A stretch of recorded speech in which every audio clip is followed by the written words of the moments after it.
हमारा धर्म बच गया कि हमने मतलब यह है कि कपड़े में डाल दिया, चलो मतलब यह है कि उनका मान सम्मान चला। वहाँ गए तो वो दाग लगा हुआ, पगड़ी खराब हो गई, कपड़ा भी खराब हो गया। तो कहा उतारिए उतारिए, जल्दी से उतारिए। उतारा, दूसरे कपड़े बदले। तो कहा अच्छा ये कपड़ा बहुत बढ़िया है, और धोबी को बुला के दे दिया। धोबी को दे दिया। धोबी जा रहा था किसी शादी में, तो अपनी लड़की से कहा कि ये एक राजा आए हुए, उनका ये कपड़ा है, तुम धो करके ले आओ, दाग न रहने पाए। तो लड़की गई धोबिन की, वो गंगा जी के किनारे धोती रही, तो दाग नहीं छूटे। तो बहुत परेशान हो गई, उसने सब कुछ लगाया, दाग नहीं छूटे। उसने क्या काम किया कि उतना ही जितना हिस्सा था उसको ऐड करके मुँह में और दबा करके चूसने लगी, तो दाग छूट गया। दाग छूट गया और उसका अरक जो था वो उसके मुंह में चला गया। तो जब चला गया तो लड़की जो छोटी थी उसकी आँख खुल गई, तो कुछ का कुछ देखने लगी और कुछ कहने लगी, कुछ देखने लगी। उसी वक्त से घर में आई तो अपनी माँ को उपदेश करने लगी कि ये क्या है, ये कुछ नहीं, ये हुआ उसको ज्ञान का उपदेश, और तुम ये क्या करती हो। ऐसा उसको तो ताज्जुब हुआ कि लड़की ऐसा कभी नहीं बोलती थी, आज ही ऐसा कैसे, ये क्या हो गया। तो उपदेश करने लगी, तो धीरे धीरे बात फैली, तो लोग आने लगे उसके पास में, तो उपदेश करे बैठ के। अब उसको तो मतलब यह है कि अब उसको दूसरा ज्ञान हुआ, आत्मज्ञान हुआ, उसको आँख खुल गई। तो जिसकी आँख खुल जाए वो तो परम सौभाग्य उसकी, बड़ी शोहरत हुई। राजा के कान में भी बात गई कि एक लड़की को ज्ञान प्राप्त हो गया। तो उसने कहा भाई चलो देखा जाए, उसको भी देखा जाए। अब यहाँ पर आए तो वो भी पता चला कि वो भी धोबिन की लड़की, वो तो चवार के, वो धोबिन कपड़े धोने वाला का। तो वहाँ गए, उसके पास में उपदेश करने लगी कि आपकी बड़ी मेहरबानी, बड़ी आपकी कृपा हो गई, आपकी दया हो गई, आपकी वजह से तो मुझको ये ज्ञान प्राप्त हुआ। तो पूछा उसने कि भाई ये तुमको कैसे ज्ञान प्राप्त हुआ। तो बताया कि वो चरणामृत तो मतलब ये आपको दिया गया था, लेकिन आपने उसका तिरस्कार किया, अपमान कर दिया, आपने उसको पिया नहीं और ऊपर डाल दिया। आप तो ये समझते थे कि चमड़ा का पानी है, और ये चमड़े का पानी नहीं था, चरणामृत था, उन्होंने दिया था। तो वो कपड़ा जो आपने धोने को दिया, बाप तो चला गया उधर, हमको दे गया, हमने इसको धोया और मुँह में इसको डाल के कपड़े को चूसा, तो और चला गया हमारी आँख को। ये तुमको न मिलकर, समझ गया, बाप को न मिलकर हमको मिल गया, ये बड़ा सौभाग्य तुम्हारे कारण। अगर तुम वहाँ पी लेते तो तुम्हारा काम हो जाता, तुमने तो उसको पिया नहीं, निरादर कर दिया और चले आए। अब उनको ये बात बड़ी चोट लगी कि एक हम धोबिन को तो ज्ञान प्राप्त हो गया, हम रह गए वैसे। तो फिर तैयार होकर के फिर गए तो रैदास जी उस दिन फिर बैठे रह गए, नहीं गए बंद करके। उनका तो आता होगा फिर, तो उसको जवाब तो देना ही है। तो बैठे रहे, तो लोगों ने कहा कि भाई वैसे चले जाते थे, वो देखो बैठे हुए दिया जलाए हुए। उनको पहले तो ऐसे प्रणाम किया था, सिर रख करके प्रणाम किया, जमीन पर सिर रख करके प्रणाम किया राजा ने, जमीन पर उनके सामने। वो बैठे थे, यहाँ सिर रखा, प्रणाम किया और हाथ जोड़ करके खड़ा हुआ। तो चुपचाप बैठे रहे, कुछ नहीं बोले। तो बोला, राजा बोला, कहने लगे कि ये हमको दे दीजिए चरणामृत। ये तो उन्होंने उत्तर दिया कि बेटा अब ये नहीं मिलेगा, अब तो कमाई करनी पड़ेगी। पहले तो दया का था, अब कमाई से पर, अब कमाई करनी पड़ेगी, कमाई, अब मेहनत करनी पड़ेगी। तो महात्माओं का जो ये समझते हैं कि जमार है, ये धोबी है, ये मतलब ये है, ये इस जात का है, इस जात में अगर पड़ गए तो आपको कुछ नहीं मिल सकता। वो कहते हैं जात पात पूछे नहीं कोई, हर का वजह तो हर का हो, वहाँ जात आत कुछ नहीं होती, वो तो परम ज्ञान है, वो प्राप्त जिसको हो जाए, मतलब ये वहाँ जात पात क्या चीज़ है, वो जात के बंधन में नहीं फंसती। तो असल में लोग जो है वो किसी को जान ही नहीं पाते कि कौन है बगल में, समझ गया। वो तो पुराना लकीर के फकीर, अब घर में कोई पैदा हो गया, किसी को कोई चीज़ मिल गई, समझ गया, उसने प्राप्त कर लिया, तो मतलब पीछे घर वाला नहीं जान सकता, वो तो यही है। हमारे स्वामी जी महाराज के पास यानी गांव में लोग रहते थे, गांव के लोग नहीं जा सकते। ये कहते थे कि इनके पास दूर दूर के लोग आते हैं, लेकिन पता नहीं क्या दूर के लोग आते हैं, और गांव के लोग वहीं रहे, वो नहीं जा सकते।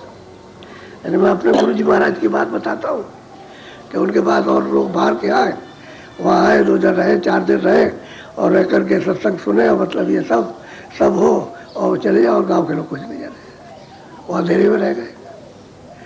तो असल में बात यह है कि नहीं जान सकते, किसी को मालूम नहीं हो सकता है कि कौन है। तो जो पास का रहने वाला उससे नहीं तो दूर का आप कैसे जान लेंगे, जिसको आपने पहले कभी नहीं देखा। इसलिए सत्संग खोज करते रहोगे, और तीर्थ में जा करके यही खोज करना चाहिए, और कोई खोज नहीं, आसरान नहीं है, नहीं भाई कोई मिल जाए। और सत्संग वगैरह को दूसरा कोई जल नहीं है, सत्संग ही जल है, वही सत्संग ही साफ करेगा। और सत्संग नहीं मिलेगा तो जल में तो सब नहाते हैं, वही मछली भी है उसी जल में, कछुए भी रहते हैं, मगर ये भी रहता है, और जीव जंतु भी रहते हैं उसी जल में, रोज स्नान करते हैं, उनको मुक्ति नहीं मिलती, तो आदमी कैसे मिल जाएगी, कैसे मिलेगी? ये तो मोटी सी बात है। जब उनको नहीं मिल रही है, उसी में रह रहे हैं 24 घंटे, आप तो फिर कभी कभी जाते तो आपने समझ लिया कि इस जल से मुझको मुक्ति मिल जाएगी, और ये कहाँ रह जाएंगे, उनको नहीं मिलती बेचारों।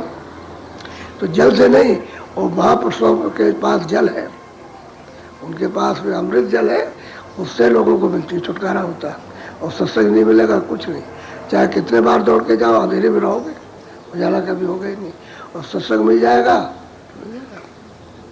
तब काम बनेगा। इसलिए समझदारी से, विवेक से सत्संग को सुनना, करना। वो तो जिसके पास जो चीज़ होगी आएगी, जो चीज़ होगा वही बोलेगा, दूसरी बात और कुछ नहीं।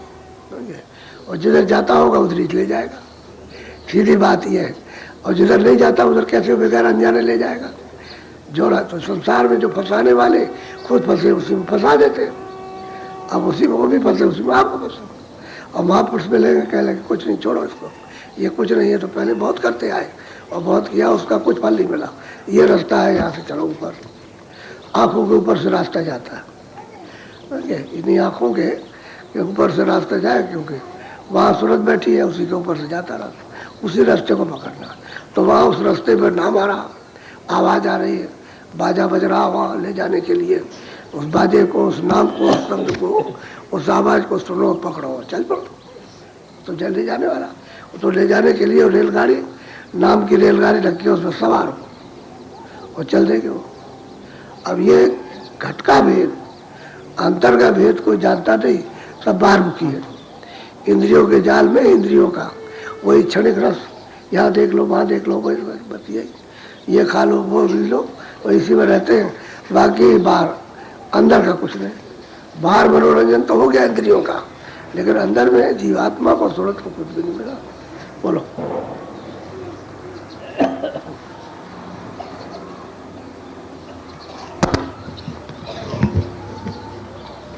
मुसाफिर रहना तुम होशियार, ठगों ने आन बिछाया।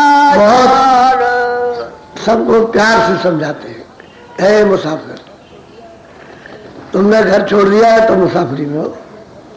अपना देश छोड़ा, अपने पिता को छोड़ा, अपना सुख छोड़ा, अपना आनंद छोड़ा, और पराये देश में आनंद ढूंढ रहे हो, तो मुसाफिर हो। कह रहे मुसाफिर, अब के तुम मनुष्य शरीर में आ गए हो। ये पंच भौतिक शरीर है, 5 तत्वों का ही अनमोल है। इसके अतिरिक्त 5 तत्व किसी में नहीं है, पशु में नहीं, पंछी में नहीं, कीड़े में नहीं, जल के जीव में नहीं, थल के जीव में नहीं, नरक में नहीं है। ये 5 तत्वों का है। ये कहते हैं कि तुम इसमें सफर कर रहे हो, मुसाफिरी। होशियार रहना, जितने भी अगल बगल के अड़ोस पड़ोस के रिश्तेदार, घर वाले, सब ठग है। ठग उसको कहते हैं जो धोखा दे दे। सब धोखा दे रहे हैं, सब तुमको भरमा रहे, बरगला रहे, और काम तुमसे ले रहे, और तुम्हारे एक भी साथ नहीं आएगा, एक भी काम नहीं आएगा तुम्हारी मदद करे। कहते हैं इनसे होशियार रहो, सबसे तुम्हारी सब जमा, जितनी भी है पूंजी तुम्हारी, सब घसीट लेंगे। और पूंजी क्या है? 100 की पूंजी। इसको खर्च कर ले, इसमें लगा लेंगे, और मतलब ये अगर तुमको ठग लेंगे, जो बाहर का हमारा स्वभाव होगा उसको ले लेंगे, तुम रोते रह जाओगे। एक तो उसमें फंसे थे और दूसरा ये है कि तुमने मतलब अपनी और पूंजी कमा दी तो ये भी सब उसी में लगा दिया। तो श्वासों की जो पूंजी मालिक को प्राप्त करने के लिए आपको दी गई वो आपने इसमें खत्म कर दिया, आपके पास लूट गए, दोनों तरफ से गए, संसार से भी लूटे गए और परिवार से भी लूट गए। तो कहले होशियार रहो मुसाफिर, यात्रा करो होशियारी से करो। ठगों ने चारों तरफ से जाल बिछाया, आज रिश्तेदार बन गए, कोई कल बन गया, कोई कब बन गया, मैं तेरा हूँ दुश्मन हो गया, वो कहते हैं मैं तेरा हूँ मैं तेरा नहीं हूँ, अभी तक तेरा राम नहीं हूँ, ऐसा लोग कहते हैं। अब यह अमूमन प्रचलन हो गया कि लड़कियों की शादी होती है तो जरा सी भी कोई बात कह दी बस तुमने मतलब ये दहेज मांगा था, और चली गई लड़की पिता के यहाँ, वह दरख्वास्त दिलवा दी पुलिस थाने में कि इसने दहेज मांगा था, हमको तकलीफ है बस। अब बाप नाराज।